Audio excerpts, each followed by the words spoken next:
বাংলাদেশের 3 বারের সাবেক প্রধানমন্ত্রী খালেদা জিয়াকে কুয়েত থেকে তাকে সসম্মানে লন্ডনে নিয়ে যাওয়া হয়েছে। শেখ হাসিনা যদি ভালো হতো, সে ভারতের নরেন্দ্র মোদী কোলে না থেকে সে তো থাকতো, তাই না? কোথায় থাকতো? ভারতের বাইরে অন্য কোনো স্টেটে থাকতো। বিশ্বে 195টা দেশ আছে, সে ভারতে কেন, তাই না? শেখ হাসিনা ভারতে 6 মাস যাবত পলায়ন আছে, সে ভারতে কেন আছে? সে কেন কুয়েতে গেল না? সে কেন আমেরিকাতে গেল না?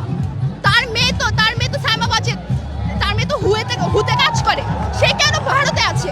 সে এখন ভারতে বসে বাংলাদেশের পার্শ্ববর্তী সে ভারতে বসে সে সেখানে ছাত্র সমাজের জন্য ভাষণ দিবে। এটা কি কোনো ছেলে খেলা মনে হয়?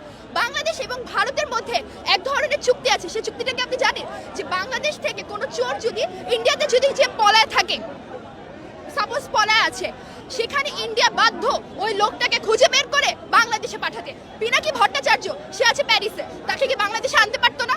লন্ডনের সাথে এই চুক্তি তারেক রহমানকে নিয়ে আসার জন্য শেখ হাসিনা বারংবার এটা হলো চুক্তি করতে চেয়েছে, তারেক রহমানকে দেশে আনতে চেয়েছে, পেরেছে? কারণ ওর মতো গন্ডমূর্খ বাংলাদেশের মানুষকে তাকে লাথি মেরে যে ভারতে পাঠিয়েছে, সে ভারতে বসে যে বাংলাদেশে যে এই মুহূর্তে সে যে এক ধরনের ছাত্র সমাজের উদ্দেশ্যে যে ভাষণ দিতে চাচ্ছে, সেই জন্য আমাদের মধ্যে যে সাধারণ মানুষ এখানে জড়ো হয়েছে, যে তার বাবাকে যেখানে হত্যা করা হয়েছে সেই বাড়ি আজকে ঘুরিয়ে দেওয়া হবে।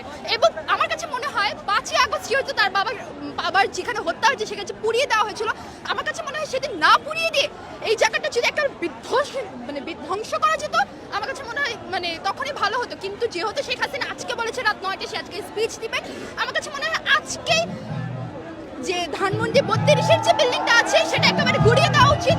এবং এই যে ডিজে পার্টি হচ্ছে সেটা শেখ হাসিনার দেখা উচিত যে সে কি করে দিয়ে গেছে। এবং আওয়ামী লীগ আর কখনো বাংলাদেশের মতো জায়গায় কখনো নির্বাচনে দাঁড়াতে পারবে না, এটা হচ্ছে তার প্রমাণিত। দেখান মানুষজন কত ভরে গিয়েছে। আমি একজন BRAC university student, school of law student, আমি আইন বুঝি। বাংলাদেশের সংবিধানটাকে যে তারা যে নস্যাৎ করে দিয়েছে, এটা হচ্ছে আজকের এই জনসমক্ষণ প্রমাণ। এবং আমার কাছে মনে হয় এটার একটা প্রাপ্য, এটা একটা শেখ হাসিনা প্রাপ্য। আপনার কাছে একটু জানতে চাই, এই ক্ষোভ ধানমন্ডি 32 ঘুরিয়ে দিয়ে, হ্যাঁ, এটা দিয়ে কি আসলে ইতিহাস মুছে দেওয়া যাবে, বা হচ্ছে এই ক্ষোভ প্রকাশ করে আজকে 1972 সালে পরে যে 1975 সাল পর্যন্ত যে 1.5 মিলিয়ন মানুষ যে না খেয়ে মারা গিয়েছে শেখ মুজিবের স্বৈরাচারের আমলে 1972 সালে পরে, সেসব ইতিহাসকে আমরা ভুলে গিয়েছি, সেগুলোও তো মুছে দেওয়া হয়েছিল। ইতিহাস মানুষ জানবে, ইতিহাস জানবে যে এখানে শেখ মুজিবকে সেনা অভ্যুত্থানের মাধ্যমে হত্যা করা হয়েছিল।